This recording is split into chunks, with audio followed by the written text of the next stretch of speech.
बिस्मिल्लाहिर्रहमानिर्रहीम। देखने और सुनने वालों को जायका सबका पर अस्सलामुअलैकुम वरहमतुल्लाहि वबरकातुहू मग़फ़िरतहू। आज की अच्छी बात, आप सल्लल्लाहु अलैहि वसल्लम ने फरमाया कि जो शख्स धोखा दे वो हम में से नहीं। आज मैं बना रही हूँ गोभी का पराठा और ये है एक खूबसूरत सी गोभी।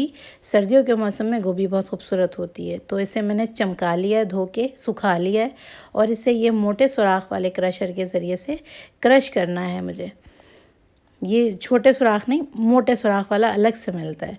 और इसमें ये कुछ चीज़ें भी जाने वाली है। छोटी सी मैंने बिल्कुल मटर से भी हाफ़ जो है वो हींग लिया है और ये लिया है मैंने सिट्रिक एसिड, जिसे आम फहम ज़बान में टाटरी भी कहते हैं। टाटरी का नेमल बदल अमचूर का पाउडर भी होता है, लेकिन अमचूर का पाउडर मुझे कुछ अच्छा वाला नहीं मिल पाया, इसलिए मैं सिट्रिक एसिड यूज़ करती हूँ। ये 2 हरी मिर्चें हैं और आधी गड्डी जो है वो धनिया की हैं, यानी तकरीबन 10 से 12 डंडियाँ।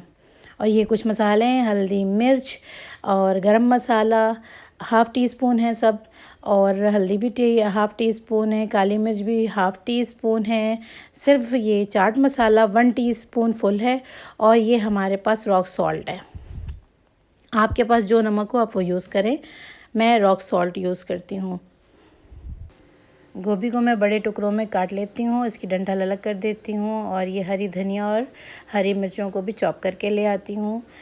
बहुत सारे लोग इसमें गोभी के पराठों में चॉप प्याज यूज़ करते हैं, मैं नहीं यूज़ करूँगी, मैं इसे प्योर ही बनाऊँगी। ये टुकड़े मैंने बड़े बड़े से निकाल लिए हैं, डंठल मैंने ज़ाय कर दिया है। गोभी काटने के बाद मैंने फिर से इसे एक बार धो लिया है, क्योंकि सफाई निस्फ़ ईमान है। अब मैं इनको क्रश कर रही हूँ मोटे सुराख वाले क्रशर से, ताकि मोटे मोटे से दाने बने जो पराठों में जायका देते हैं। अच्छा सा फ्लेवर उसी से आता है। गोभी का फ्लेवर जो है वो इन मोटे दानों से ही निकल कर आएगा, इसीलिए मैं प्याज नहीं डालती हूँ। जी बिल्कुल, आप चॉपर में भी कर सकते हैं। अगर इस तरह का रिज़ल्ट आता है तो आप ज़रूर करें, नहीं तो फिर क्रशर यूज़ करें। बाकी की भी मैं इसी तरह से गोभी को क्रश कर लूँगी। मैंने हाफ़ गोभी लिए, ये मोर देन इनफ है, 6 पराठे बन जाते हैं। अगर आपको ज़्यादा रिक्वायरमेंट हो तो आप पूरी गोभी ले लीजिएगा। मैंने हाफ़ गोभी को क्रश करके अपने पास रख लिया है। अब मैं आटा गूँध लेती हूँ। हाथ मैंने वॉश कर लिए हैं और मैं इसे गूँध लेती हूँ अजवाइन और नमक डाल के, नॉर्मल सा आटा, ताकि ये सेट हो जाए। जब तक कि मेरी स्टफिंग जो है वो तैयार होती है, ठंडी होती है, इतनी देर में आटा सेट हो जाएगा। तो ये मेरा आटा भी गूँध गया है, मैं इसे साइड में रख देती हूँ। और इस वक्त मुझे इसकी स्टफिंग बनाने के लिए एक पैन चाहिए, जो कि मैं फटाफट ले आती हूँ। ये मैंने ले लिया है पैन।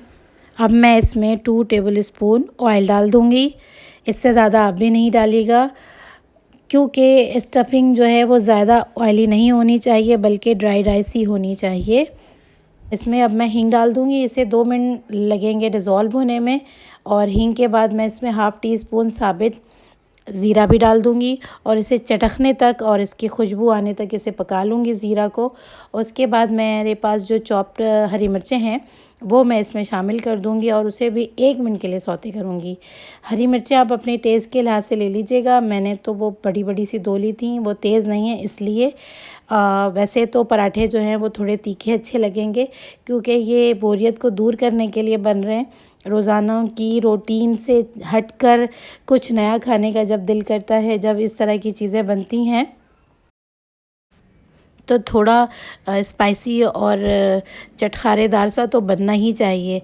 तो इसमें आप थोड़ा अपने हिसाब से, जैसे मैंने सिट्रिक एसिड डाला है वो खटास देता है, तो उसकी टेस्ट, मिर्चों के का तीखापन, ये तमाम चीज़ें जो हैं वो बहुत ज़बरदस्त टेस्ट डेवलप करती हैं। अब मैंने इसमें गोभी भी डाल दिया है।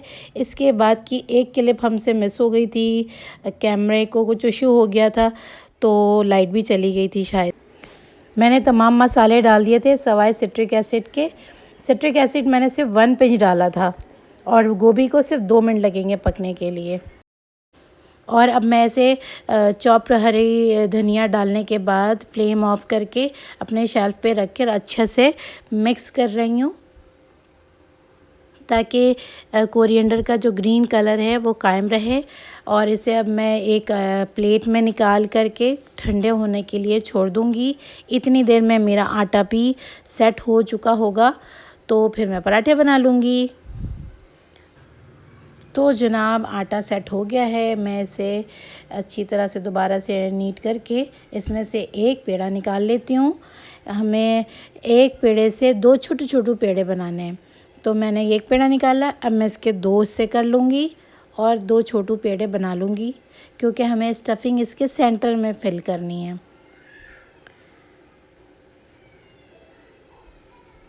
इस रेसिपी को आप बनाइएगा ज़रूर, और ये एक बार बनाने की देर है, अगली दफ़ा खुद ब खुद बन रहे होंगे घर के लोगों की डिमांड पर।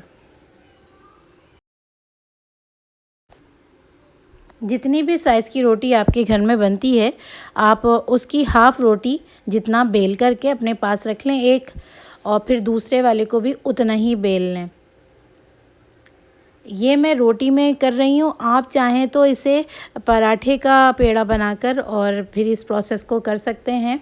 यानी 2 छोटू पेड़ा बनाने के बाद आप उसे पराठे का पेड़ा बना लें, रोल कर लें पराठे ऑयल डाल के अच्छे से या घी डाल के, और उसके बाद इस तरह से हाफ़ रोटी बेलने के बाद बीच में इस तरह से स्टफिंग थोड़ी सी फिल कर दीजिए। स्टफिंग की मकदार थोड़ी अच्छी रखिएगा, क्योंकि ये गल गई होगी थोड़ी थोड़ी सी हमारी जो गोभी है, तो वो क्रंची जो है वो फ़ील हो, मुंह में मज़ेदार सी लगे।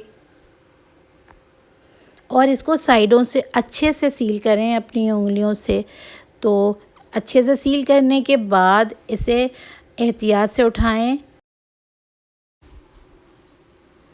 अब इसे उतनी ही रोटी बना लें जितनी आपके घर में बनती है।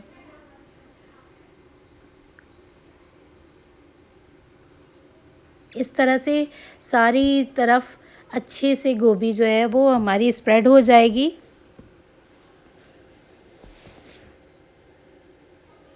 और ये तवा मेरा बिल्कुल गर्म हो गया है। इस पे मैं पहले थोड़ा सा ऑयल डाल दूँगी, और अब मैं इस पे पराठा डाल देती हूँ। ये हमारी गोभी का पराठा जो है वो तवा पे चला गया है। इसे तेल के साथ फ्राई करके मैं निकाल लूँगी। बस अब तो कोई मुश्किल है ही नहीं। तो ये नॉर्मल पराठा है।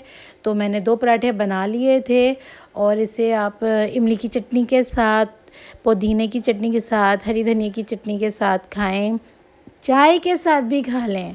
बहुत मज़ेदार है, बहुत मज़ेदार है, और इतनी मज़ेदार है कि बस आप यम तो कहेंगे ही। तो बनाइएगा, मुझे याद कीजिएगा, और दुआ में भी याद कीजिएगा, लाइक शेयर भी कर दीजिएगा, और सब्सक्राइब तो ज़रूर कीजिएगा।